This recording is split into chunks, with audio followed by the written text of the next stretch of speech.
Anyways, we are live. We can go now. You're live? I'm live.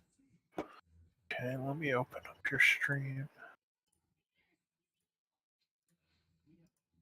Mute your stream low. There we go. Okay, so you ready? Oh yeah.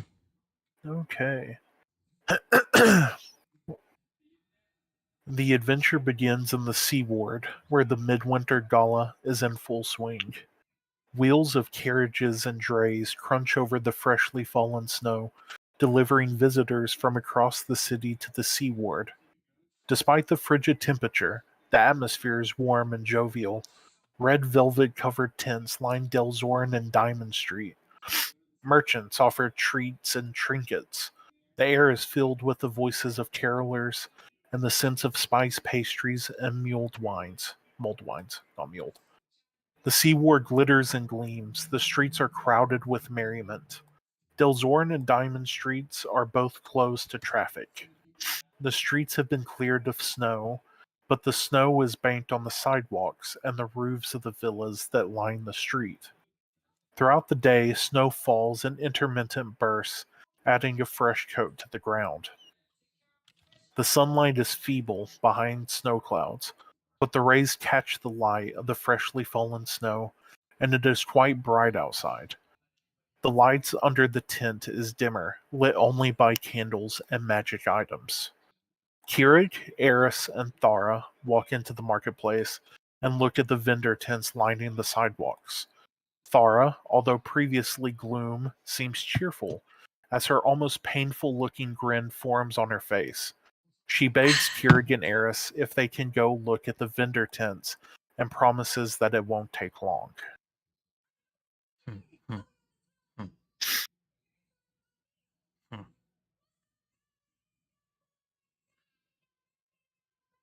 Oh, are we supposed to? Are we supposed to go check them now? No. Well, do you want to? Do you have any questions you want to ask me? Why does she want us to go check them so much? What is it because coming to the Midwinter Gala was your idea, because you were tired of Keurig and Thara being all gloomy from the forest dying because of winter. So this is just her way to get cheered up. Yeah, we can go check for a gift or something. Let's cheer her up. Okay. The party approaches the first tent. It's ran by a gnome that goes by the name of Wisdil. He sells cups of mulled wines, ale, or beer for 5 copper coins.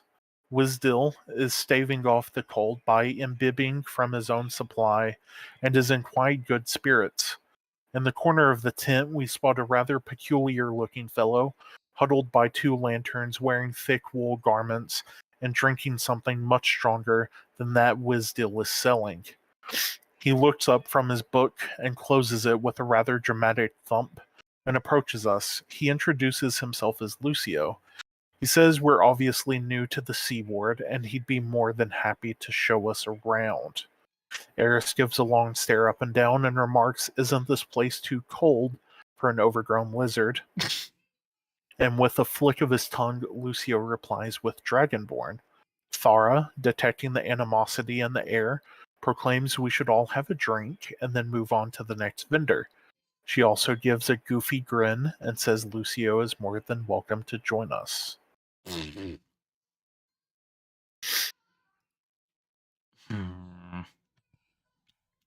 So, do you want to get a drink? Do you want to move on to the next tent? Do you want to call Lucio a bitch? Yeah. Big old lizard bitch. Anyways, before I smack the lizard in the face. Yeah, next tent. Next tent? Okay. Next tent. We approach the next tent. The smell of pastries, cookies, and cakes are strong as we enter. We see a halfling. We know that the halfling's name is Mary. And he calls out to us and says that all of his treats are positively scrummy. Mary. Sing us a song, my boy. Sing us a song. Want to buy any pastries, cookies, or cakes? Can I roll an insight check on Tafara, see what she'd like? Farah is almost drooling at the look of the cookies. Mm-hmm. Got it. Buy your cookies. Okay, you want to buy your cookies? Yeah. Farah lets out a squeal and then gives you a hug as she takes the cookies from your hands and almost devours it whole. How much this cookie's gonna set me back now? Just 10 copper pieces. And, okay. Yeah. That was worth it. Now she might not hate me as much. Farah is ready to move on to the next tent if everyone else is. I'm ready. Would you like to buy anything? No. No? Okay. I really don't feel like pecking pastries off the ground. Pecking? You fucking overgrown chicken.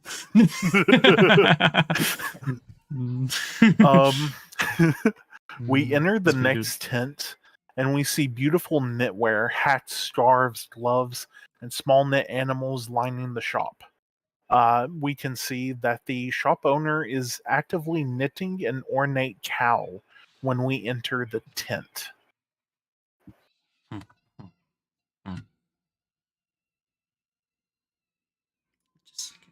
Hats, scarves, gloves, small knit animals. Anything? Anything you want? Anything you want to get someone? Anything you want for yourself? It is cold outside. Get some gloves. Get some gloves. Get some gloves. They're 1 gold piece. That's fine.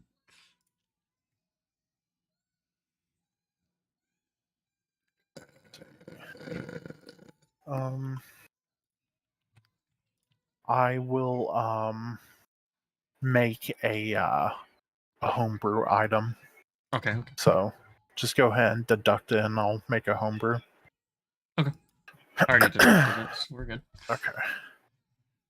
You ready to move on to the next tent? Yeah. All right. As we approach the next tent, we hear beautiful music coming from inside. As we enter, we see intricately crafted wooden instruments available at the ladies' table. We see instruments including a violin, a viola, and a lute, and also rarer instruments including a hurdy-gurdy and a balalaika. She tells us that each instrument costs 100 gold pieces, and she's actively plucking the balalaika to the same tune as the song sung by the carolers outside. That's a lot of fucking money. Instrument. None of us are bards, so Yeah. No. And then next. All right. Last but not least, we enter the next tent and we see a fine array of stationery, notebooks, holiday cards, blank scrolls, quills, and monogram wax stamps. The half-elf behind the table tells us that each item costs 3 gold pieces. I just realized something. I think I missed the big kids bear. You missed the what? The thing you were telling me about earlier when the knit. Come back! No, I can't tell you. That's not where you get it. Yeah. Okay. Bet you we missed something at the last fucking stall. 200 gold. You did miss. You've actually missed a really big dialogue option because you haven't asked the question. What's so? You can ask it at any point before we leave the. So what's so special about the fucking instrument? What instrument? The special one. The balalaika? There wasn't anything special about it, just that it's a rare instrument. You don't see many of them. But there's a really big dialogue option. At the last stall? No. Just in general. You can ask at any point before we leave the market, which we're about to. There's you, there's me, there's Thara, and there's Lucio. Does it have something to do with Thara? No. Lucio? No. You? Think of the numbers, Chris. Think of the numbers. There's 4 of us. Yeah?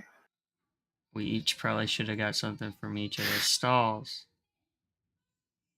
You're thinking too hard. I am. How many of us were there before we left the last city? Where's the 2? What's the little ones? What the fuck are the little ones? Would you like to ask that question? Yes. Okay.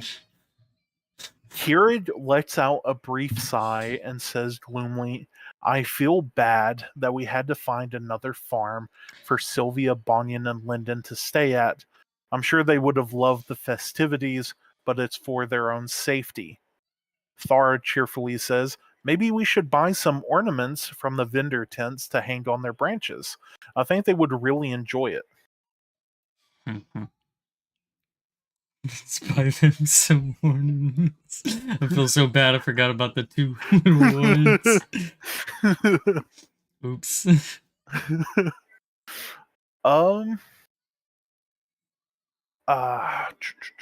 Let's see.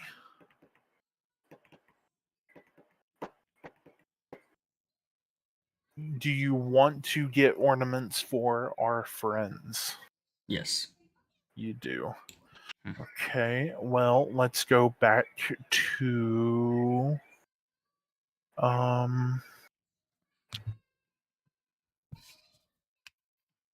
let's see. We gotta go back to Hildegard. The one selling the knitwear.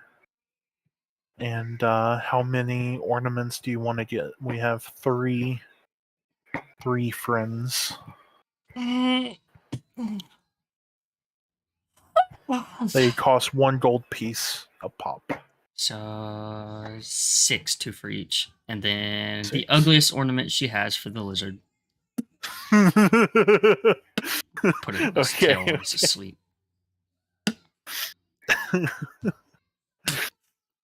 Lucio looked visibly angered. But he takes a glance at Thara, and she has a goofy smile, so he relaxes. So before we leave, Hildegard, do you want to ask her any questions? Anything about the Sea Ward, the Midwinter Gala? Anything? Is there any important people that are going to be here? There is. Hildegard says, have you not heard? There is a very, very, very important opera singer coming. Her name is Aria Kevatina. And her angelic voice is famous. And she says that we absolutely need to watch the performance. Got it. Go back to the musical instruments thing. Okay. I want to buy the rare one. Which one? The hurdy-gurdy or the balalaika? Balalaika. Alright, that's 100 gold pieces. Got it. I have an idea. Let me make it's important to make important friends, so we give the extremely rare instrument to the musician. I like the way you think. What's the other thing you got? The balalaika and what else? I need to keep that in my notes. I got the gloves. gloves. I got You gloves. got wool gloves. Okay.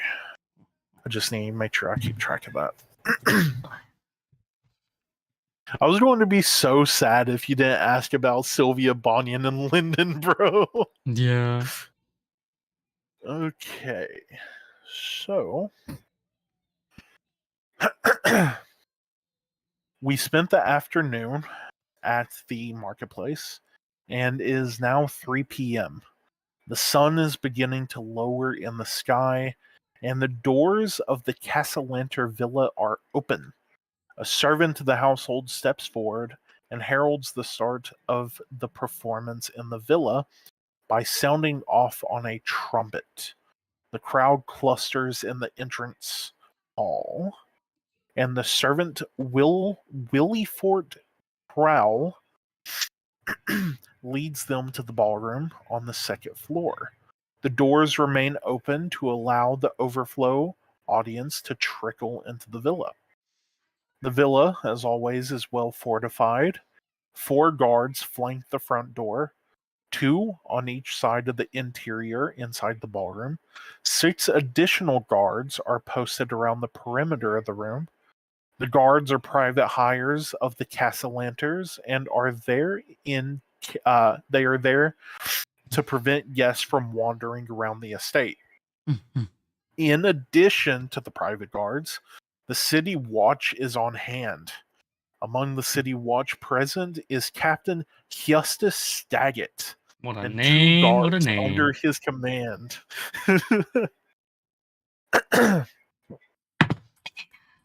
Aria is beautiful and statuesque, with vivid red hair that contrasts her silvery white skin. When she sings, her eyes glow a mesmerizing sapphire, and shimmering wings sprout from her back. Aria is famous across Faerun, and hosting her is considered a great honor. She is a soprano. Aria is warm and friendly. She comes from a long line of opera singers. In her possession is music for a song titled Golden Wings, which has been damaged. She hopes to find someone who will help her restore it to its former glory. A temporary dais has been constructed next to the Castellanter's beautiful harpsichord, which has been transported from the main hall to the ballroom. Amelia and Victoro Castellanter, dressed in opulent winter finery, smile warmly at the crowd. Their 8-year-old twin children, Terzio and Elzarina, squirm in their freshly starched holiday clothes.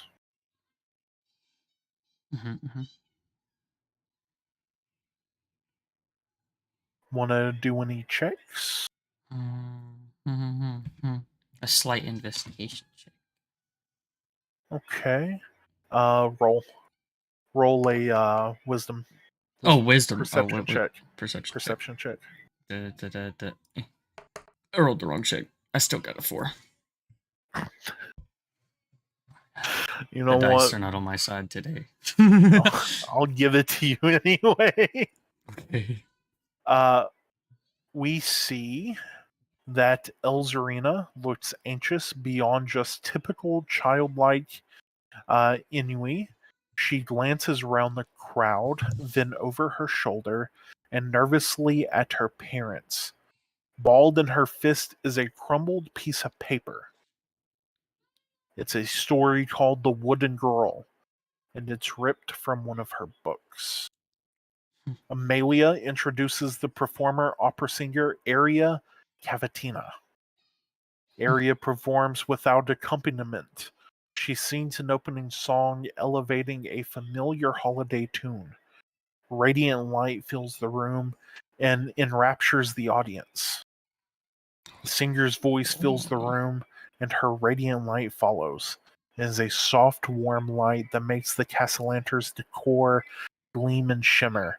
Her voice is bright and clear, and you are riveted by it.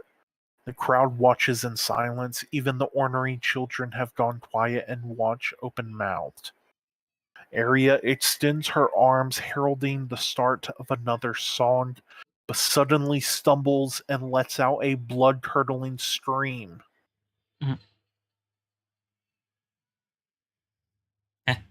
So roll a perception check for me real quick. 13. Okay, good. We see that there is a bright red imp that is glommed onto the back of her neck. The imp attacks her with its stinger. Although Aria is hurt, she is more distressed from shock and surprise from injury. What do you want to do? Kill the imp. Kill the imp. Okay. Roll initiative. 6. Hold on. Let's start this. Yes. Add. And save. Smash the little fucker into tiny red bits. Run encounter. Okay, now you can roll initiative. 14. Okay, 18 for him. Yeah. Roll initiative for me and Farah. Rolled. Oh, thank God, Thara. And I got 7. Okay. Well, Thara goes first. What does Thara want to do?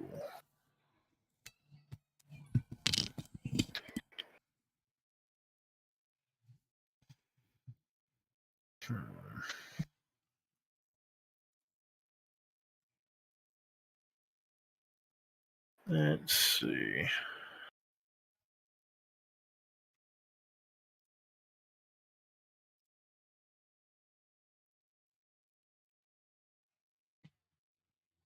Oh, I feel like we haven't been keeping track, but are we keeping track of distance?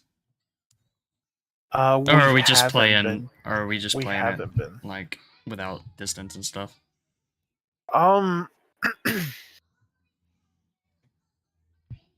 If it becomes a relevant issue, I'll address it.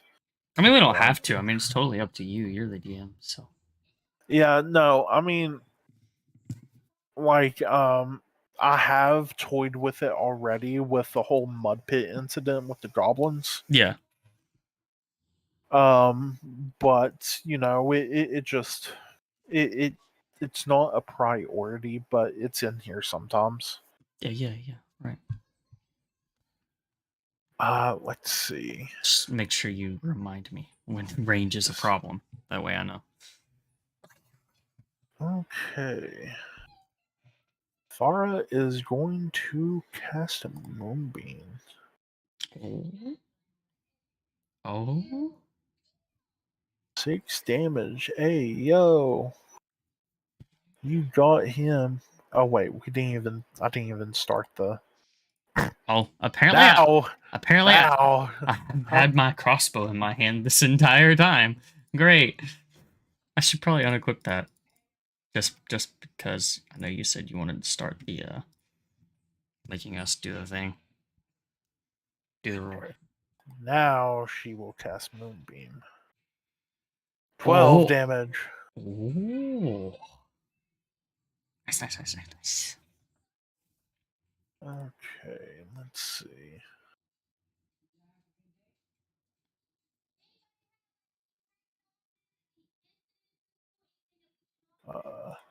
Moonbeam. Golf Ghostly Flame. Must make a Constitution saving throw.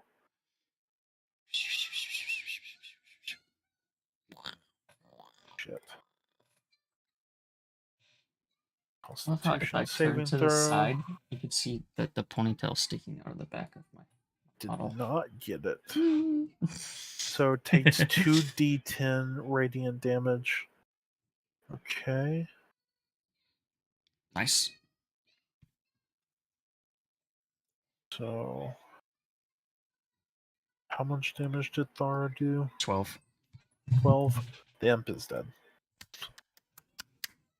Good.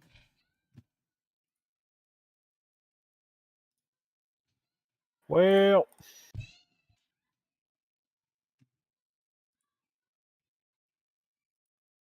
Actually, it was 12 damage. There we go. Well. Should probably rush to the aid of the singer. Okay, let me. How do I. Hold on.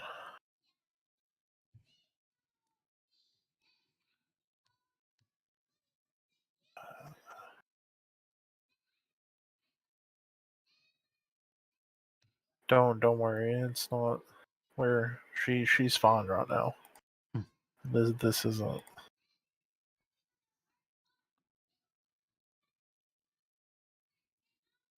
How do I end this, though? That's the question. I'm still trying to figure this shit out.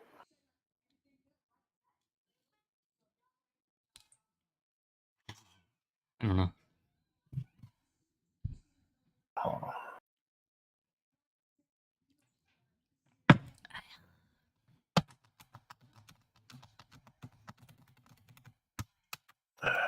How's this? Good fucking question, though. How do end?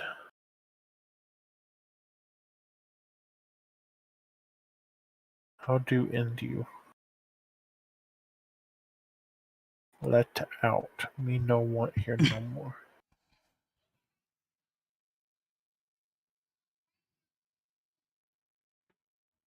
Okay, the encounter is ended.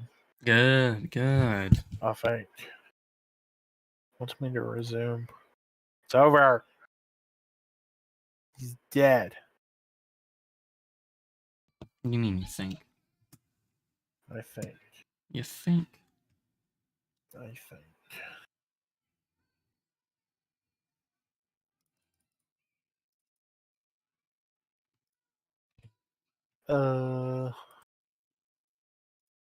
Fucking whatever. Let me just keep track of the XP. Right. 200 for Thara.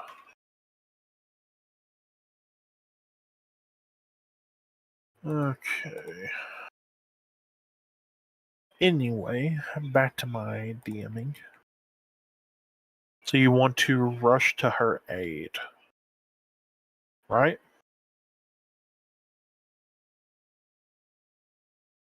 Chris? Oh, yeah. Sorry, my mic was muted.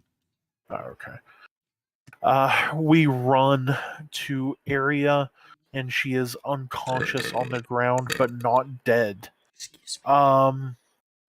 The crowd is panicking, and Captain Staggett steps forward, and with a booming, commanding voice, the City Watch and the private guards shuts down the festivities. Captain Staggett shuts the front doors, locking everyone inside. No one is allowed to leave until we can conduct an investigation.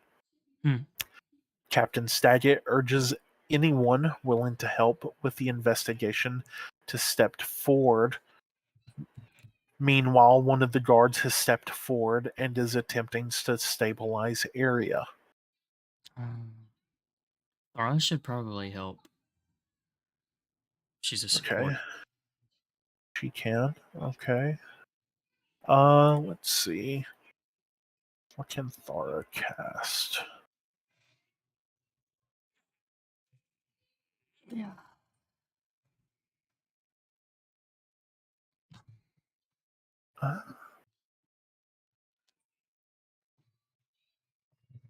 Okay. Thara will cast Healing Word.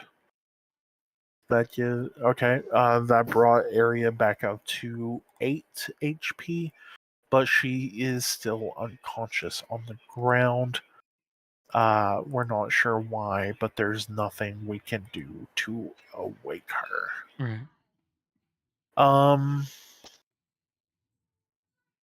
The inside crowd in the room is compromised, mostly of commoners, Waterdavian nobility, and Castellanter servants, and no one volunteers to help Captain Staggett. He turns to our party and asks for our assistance. Make a investigation roll for me real quick. Investigation. Yep. Yeah, 12. Awesome. Okay. We find a piece of crumbled paper near the imp's body. It's a page torn from a children's book. Captain Staggett sees it and inquires if anyone knows what it is. The page contains a fable called The Wooden Girl. The daughter dropped it. Did the daughter drop it? She had it in her hand when she was introducing the singer. Yeah. She did. She did have a page from it. That's the page. Is it the page? According or does it to also you? have a page? Mm. They both had a page. I didn't say it was the same page. Investigation. I need another investigation check for that. We're not sure, as we weren't able to see clearly what was on the paper. Right. We just know from the big bold letters on the paper what the book was. Right. But as far as if it's the same page, we know not. Mm-hmm. Okay, so Captain Staggett has tasked the party to find out why an imp has suddenly appeared in the Castellanter villa. The sooner we can slew out the culprit, the sooner the festivities can resume. Captain Staggett looks at us, though, and asks politely for us to hand over our backpacks. What's in my backpack? Oh, fuck. Okay. Fine. Okay. We all hand him his our bag. He approaches Lucio and asks Lucio for his bag. He says to Lucio that he does appreciate with everything he's done to help the city watch, but it doesn't change the fact that he needs the bag still and hopes that he understands. So we're not allowed to use anything that was in our bag. So I can't use my ball bearings, my bell, my candle, my crowbar. I can't use any of that. Okay, so we don't have our adventuring gear pretty much. Right. Like our thief. Well, I have my thieves' tools. I just don't have the rest of this stuff. Okay. Oh, we can't use our chests either because we have to be base pretty much at the end or something. Anyways, I really expected you to put up more of a fight than that. No sense in making enemies yet. True. Okay. Fucker's got my gift though, bastard. It's 100 gold, you cuck. I find it missing, you're fucked. You also have your unicorn horn, bro. Exactly. I find anything missing, he's gonna wake up finding a dagger in his neck. Bitch, you gonna go to sleep and wake up dead. Let me tell you, bro. Captain Staggett, OP. OP as fuck. Yeah, well, he gonna fuck around and find out.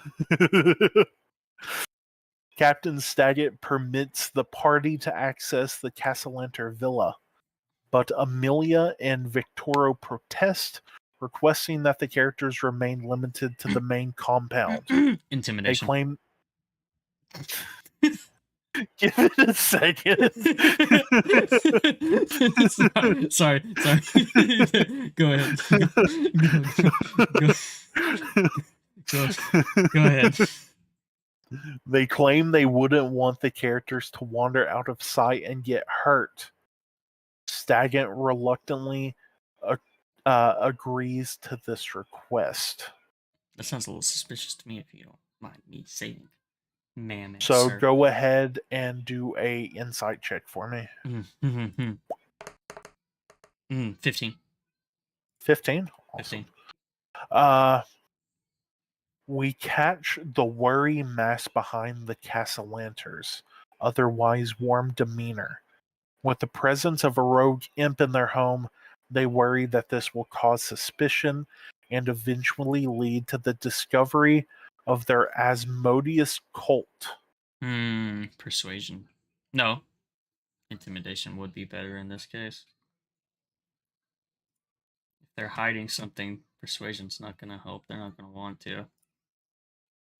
And I'm a rogue. What use is persuasion when I can fucking threaten? You really want to intimidate them in front of Captain Staggett? No, we'll do a persuasion. Fine. I will woo them with my kind and warm words. I kind of hoped you would because I wanted you to see the fucking OP shit I've put on Captain Staggett. I rolled an 11. Yeah, no, you can't persuade him. Okay, just because you said something. Intimidation. You approach I the rolled a children. 24, by the way. I saw you approach the children with your hand balled, and Captain Staggett grabs a stone on his belt. He grabs it and raises it in the air, and then it emits a bright yellow light. The ground beneath you starts shaking, your head becomes nauseated, and you almost fall to the ground. Your vision becomes bright white, and you feel like you're about to pass out. It only lasts for about 2 seconds before he puts it back on his belt, and he asks you to think more clearly before you make rash decisions. OP bastard. Keep on. Keep on. Turn your back one more time. You gonna find the stone missing, buddy. Cause I'm an expert in fucking sleight of hand. Just watch your back, bitch. Anyways, we gotta get you know what? I forgot something. What's that? I'm a fucking rogue, dude. I ain't gotta listen to these bitches. I'll just sneak you.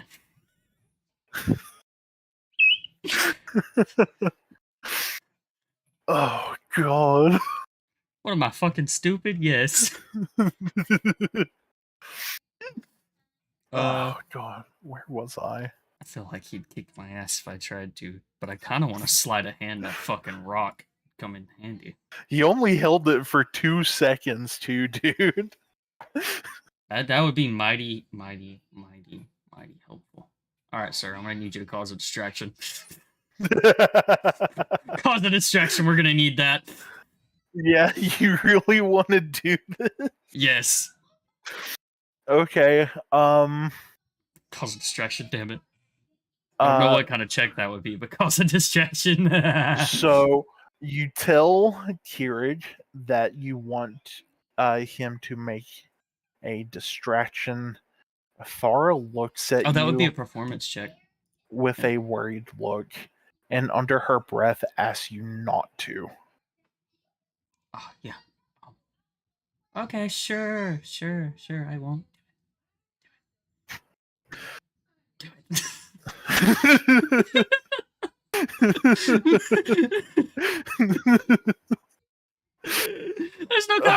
There's no telling what kind of shit we're gonna run into in this place. Okay. We're gonna need I know what we're going to run into. Exactly. Okay. See, we're gonna need all the help we can get. Yeah, you want to try and sleight of hand it? I need you to do a distraction first, damn it. Okay. Kiraj flies up to the top of the ballroom, and then the crowd looks up to see what he's doing.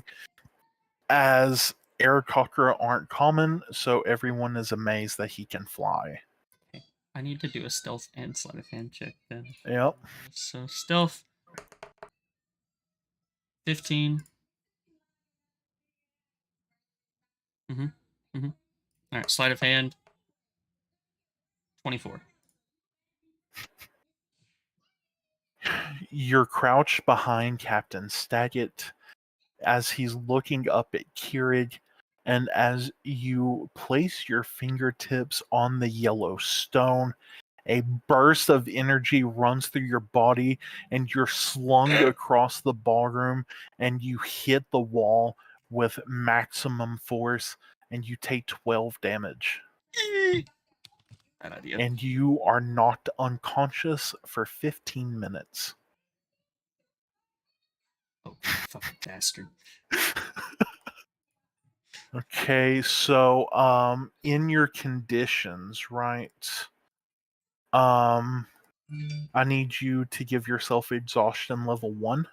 Where's my conditions at? It's right under your HP. Should say conditions. Just click add active conditions. Okay. And give yourself exhaustion level 1. And also give yourself deafened. Oh, I thought you were gonna say unconscious. I would, but then Yeah. I'm considering like after the fact that you've woken up, unconscious is only really relevant if we're in PvP. Yeah. Okay. To your luck, though, Captain Staggett had no clue that you touched the stone. Oh, thank God. Lucky bastard. So wait till I level up, so stone will be mine. I'll just kill him and take it. I'm just kidding. I'm just kidding. Okay. Listen, you're not a rogue if you don't do dumb shit. Do you want Farah to heal you before we go? Yeah, definitely. Okay, let's see what she gives you. She gives you 6 HP. Okay. All right. I've got 3 die 8. I could use one of those to heal more. But then I'd be down. Yeah. I die. She could cast it again, but she won't be able to cast Cure Wounds again until she's rested. No. I can use one of my hit die. I'll just be down 1. Okay. Until you choose to restore it, I guess. I don't know when that would be. I'm gonna make a note of it though. It's 1 die 8, so whatever I roll right here. Okay. 2. Well, I mean, it's something. Yeah. I mean, I'm not almost dead anymore, okay? Yeah. The wall took half my health. Yeah, I'm gonna make a note of that real quick. Okay. The culprit of the attack is Asmodeus, Lord of the 9 Hells, to whom the Castellanters have pledged the souls of their young children. To spy on the Castellanters, Asmodeus sent minions, several imps and a spine devil, to communicate with young Elzarina to gain access to their home. Elzarina is much more outgoing and ambitious than her shy brother Terazio, and makes for an easier target. Asmodeus enjoys toying with clever potential of victims.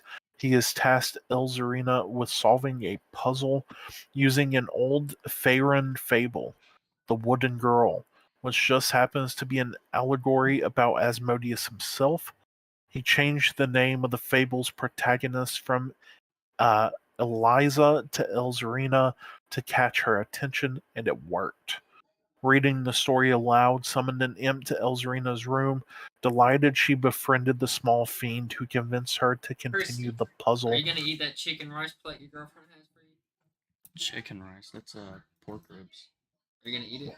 I mean, you can have some of it if you want.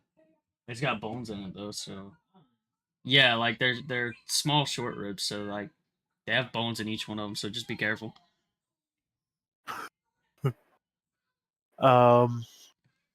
So that more of his imp friends could join them, Elzarina agreed and completed another part of the puzzle, placing 2 toys in a pattern that matched 2 markings in Asmodeus's ancient sigil.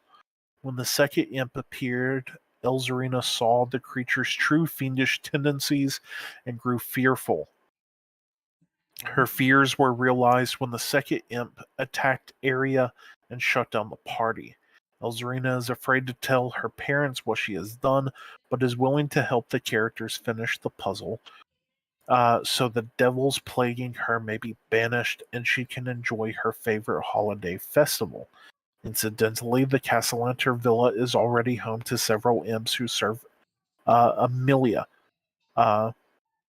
These imps take the form of ravens and spiders guarding secret rooms and spying on guests elsewhere on the grounds. However, Amelia makes sure the imps never interact with her children, save for her eldest son, Osvaldo, an imprisoned chain devil, and they are never to appear in their native form. The creatures Elzarina has summoned are unrelated to these imps and serve a different master. Amalia draws her children to her. So give me a perception check real quick. 14. Awesome.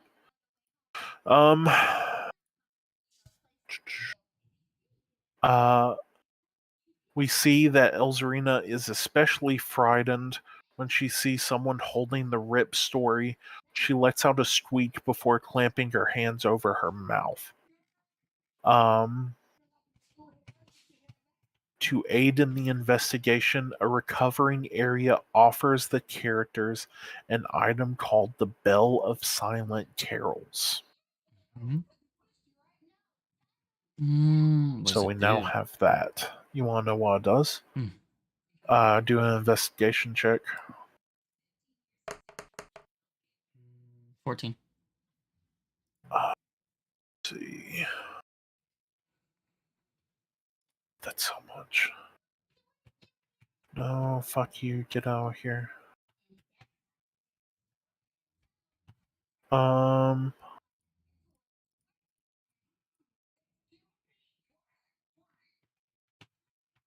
know what? It misses. You're not able to gain any information. Okay, that's fine. Oh god, I've lost my place. Bell of... Yes. Okay.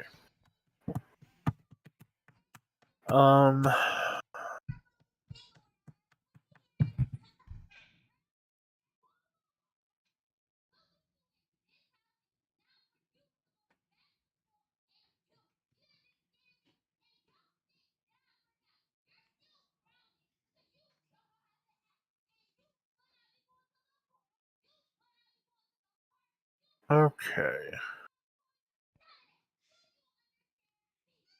So, we now have the page of the story, and we have the Bell of Silent Carols. You've already done an investigation check of the bell. Do you want to do one for the page? Yes.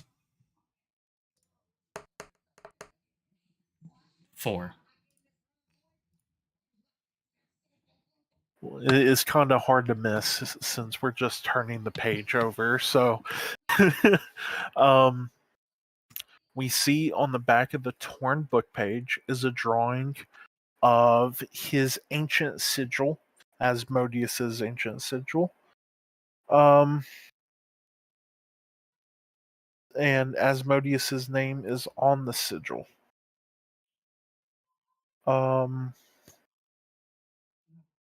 So,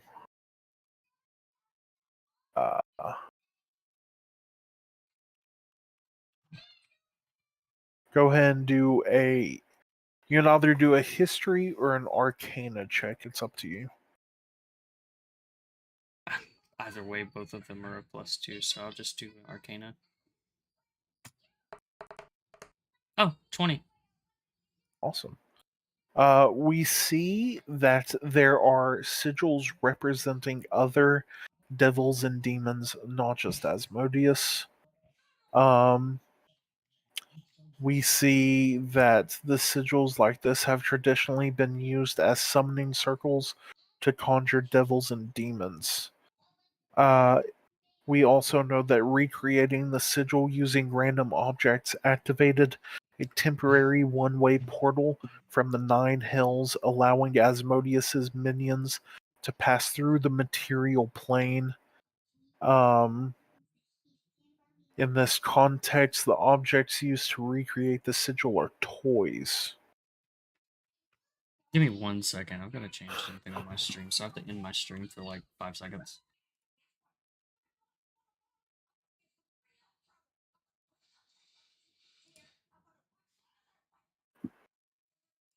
Okay, we're good. Okay.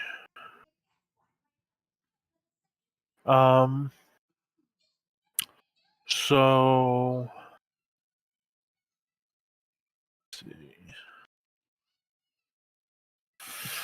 Go ahead and do a history check for me.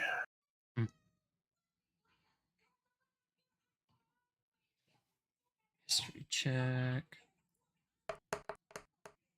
22. Oh, okay. Or a crit. Even though it doesn't matter. So we see that the sigil has already been activated, and it needs to be expended fully before it can close. It needs to be expended fully.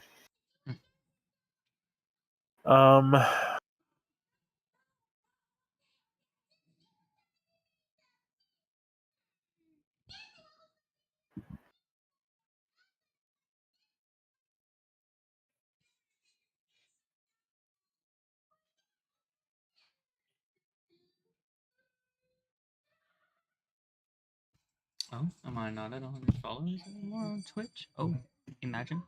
So mean. I lost a follower.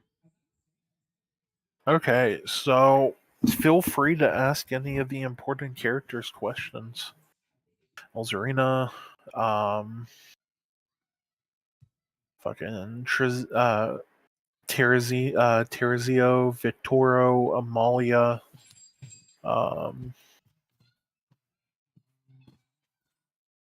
I'd like to ask more about the sigil. Want to ask more about the sigil? Hmm. There's nothing more to know. Just that, okay. yeah, just that the sigil is made out of toys on the floor, which is how they were able to summon the imps.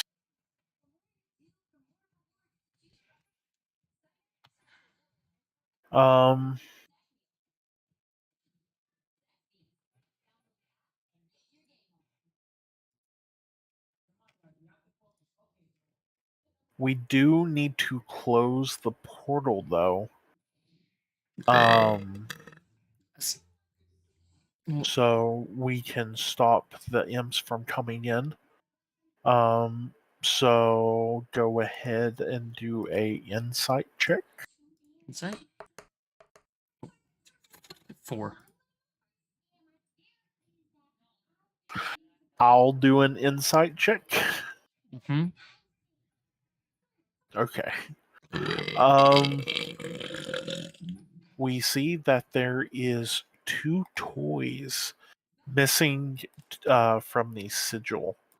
So there's 2 toys that need to be put back to complete it. So we need to find 2 toys. Okay. So we're in Elzarina's room right now. Just ask questions, look around, do whatever. Ask Elzarina if she knows where the other 2 toys are. What would that be? Do a investigation check. Investigation? 20. Okay.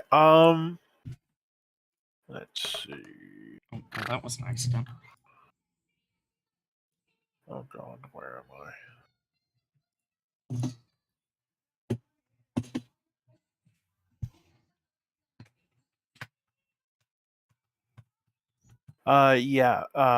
She says that they're in a room in her toy chest. In her room or in a different room? In her room, in the toy chest. Are we in her room? I can't remember. We are. We're in her room, yeah. Then we should probably investigate the toy chest. I mean, it's going to be hard to figure them out because they're probably 2 random objects. All of the other toys were used to make the sigil. Those were the last 2 pieces. So it's just those 2 toys in the toy chest. Oh, okay. One second, I think we should probably check the chest to make sure it's not a fucking mimic. Dark Souls. Dark Souls. You want to stab the chest? Yes. Give me a second.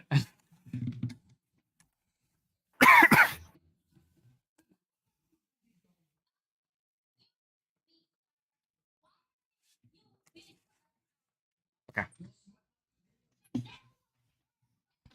Shall stab the chest.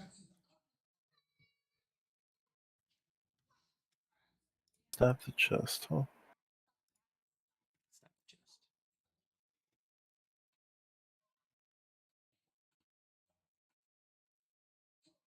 Uh-huh. What was that roll for? What was that? What was that roll for? Damn it! Don't worry about it. Your sword went through the chest. It was just made of wood. Okay. Oops. Sorry, little girl. Your mom's a cult leader, bitch. I mean, what? Her toys are there. So what do you want to do with them? Well, we have to complete the sigil to close the portal, right? Right. So let's grab the toys and complete that sigil. Okay. Can I pet that dog? So uh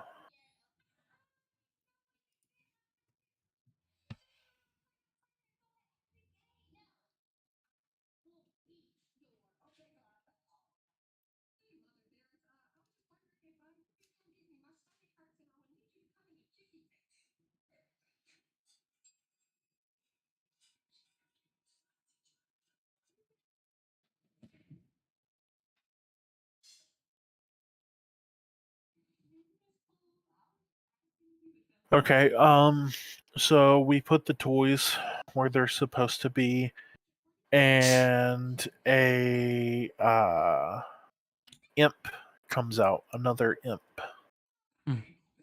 So let's roll for initiative. Got 18.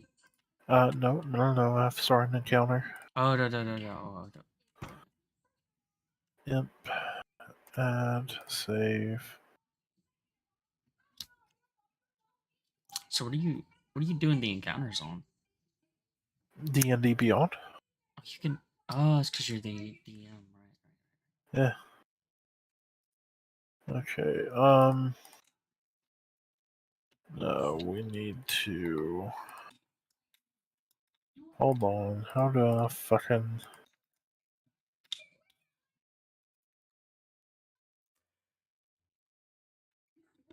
There we go. Okay. God damn it. Alright. Now, let's roll for initiative.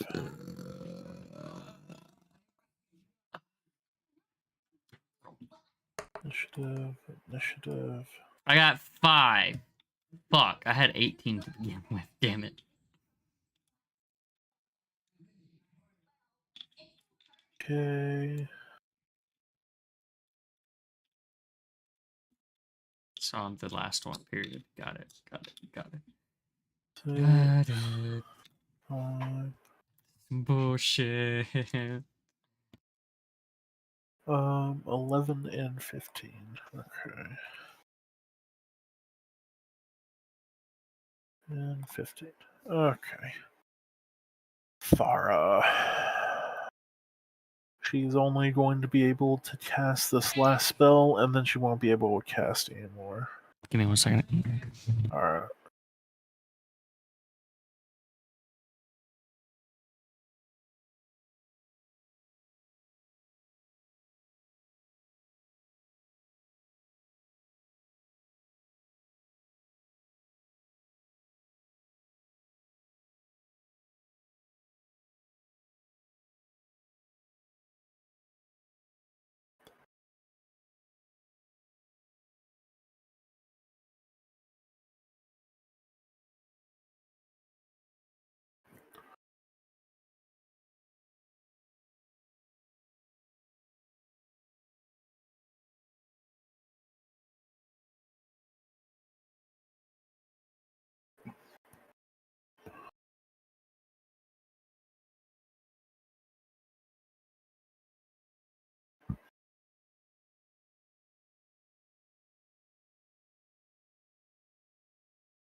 Alright, I'm back.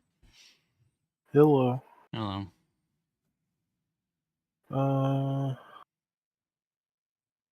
Okay, let's cast Thunder Wave. And roll a Constitution check. This poor imp, bro.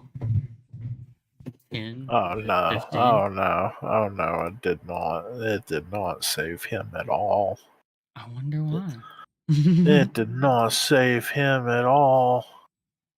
It did not save him at all.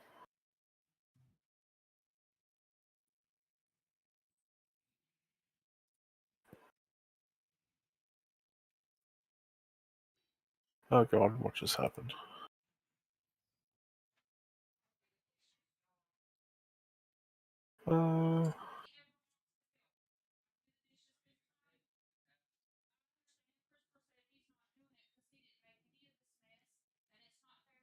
What the fuck ever, dude? I'm just gonna go close my door and shit because. Hold on a second.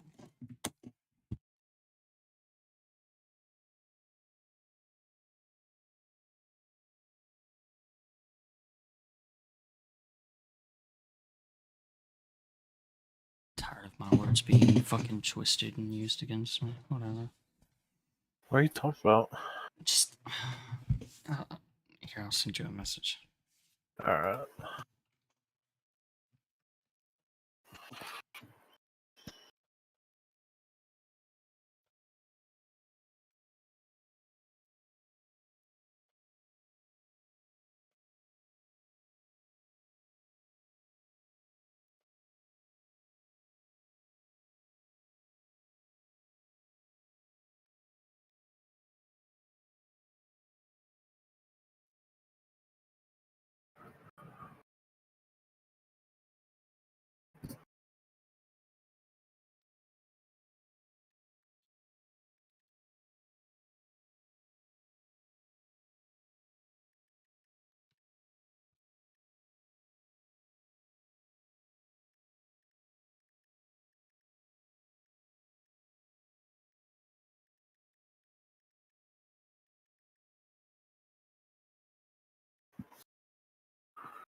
I mean, you know, not your responsibility.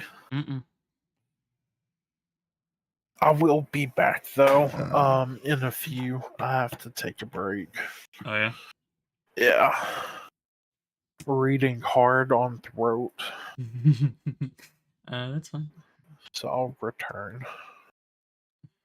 Guess I can play some dip. You know what else is gonna be hard in your throat? Oh! Damn. Imagine. Hi, buddy. Hello. Hi, Dylan. Dylan's already left. Okay. Fuck me, I guess. Oh, okay. was about to hop on Dead by Daylight, I guess. Ooh. You want to play? I don't know. I've wanted to get on, but at the same time, my stomach's fucking killing me, dude. Fuck. That's what I told Dylan earlier, and I thought it was maybe because I haven't eaten today. Didn't plan on eating, but my mom actually got me food, so Right. I ate a little bit, and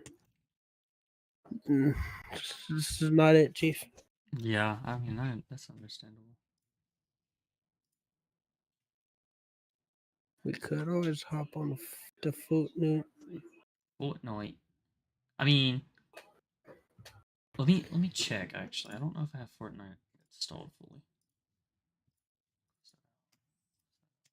Open up. I have a recreant stuck in my head. Bit of Will Ramos. Oh no. The Will Ramos Nick Nocturnal cover. Yeah. Surprised Hypnosis isn't stuck in my head, but you know. It's a good song. Oh yeah. I love a good song. Another song that's good by them, by Sleep Token, is Alkaline, whatever it is. Is it Alkaline or something? Alkaline, yeah, that might be it. Let's see what's free this week. Toe Jam and Earl and Darkwood. Oh yeah, Fallout 3 is gonna be Fallout 3 Game of the Year is gonna be free next week on Epic. Nice. So I was thinking about getting Dark Bloom, but I don't know. I mean, it's free, so you don't have to install it. Yeah. I just like adding the free games to my collection just in case. Yeah. I don't ever plan on playing that other one, so I'm not even going to try to install that one. Toe Jam and Earl. I mean, I've played one of the Toe Jam games. It was okay.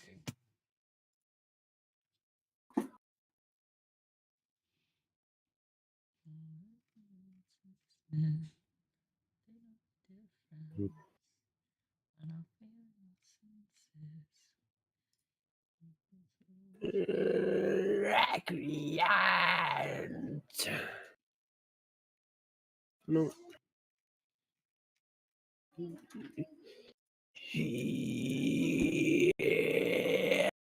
Ow. My throat's fucked up. We sang karaoke till like 3 o'clock in the morning last night. Why? Because my dad likes to play karaoke on the weekends sometimes. Great. I went a little too hard on some of the songs. Uncharted Legacy of Thieves is coming the 19th. And it's $50. See, yeah. I sing a little too hard. I use too much distortion. Destiny. Fortnite's installed, by the way. Okay. I've kind of been doing a thing. Oh, Noodle's just trying to get in. Just a second.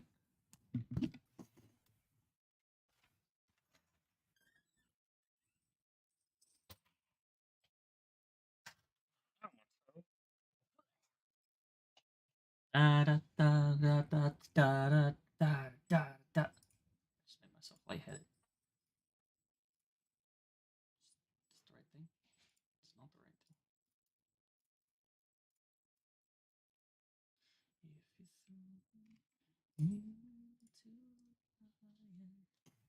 It's not the right thing. Y'all play EVE Online, right?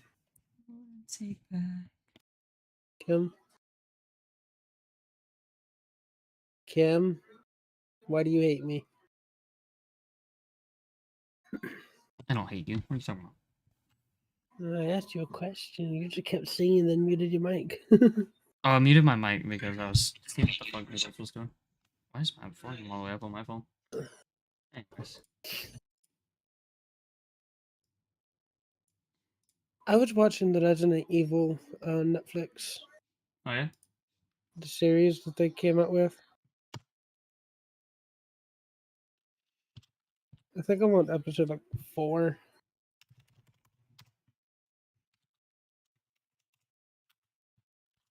Let's see, what episode am I on? Probably 3 going in. Yeah, episode 3, The Light.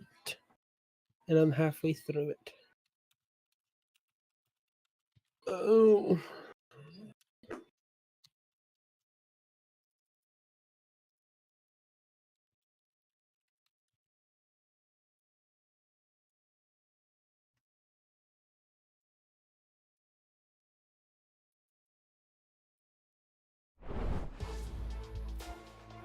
That'll pass. Chapter 3, Season 4.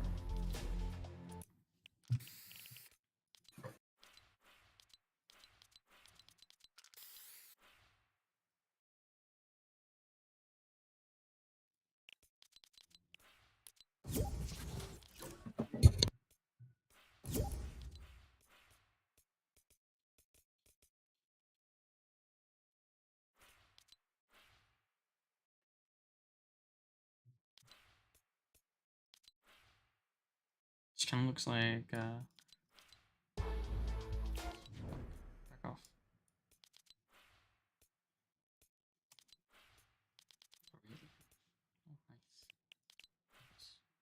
V-Bucks do I only have 150? Huh.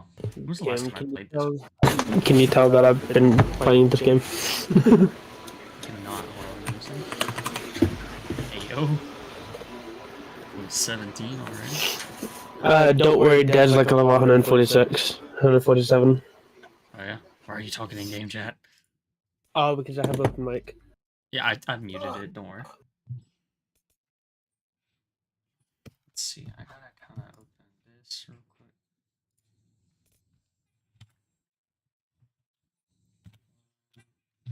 Got to change something real quick.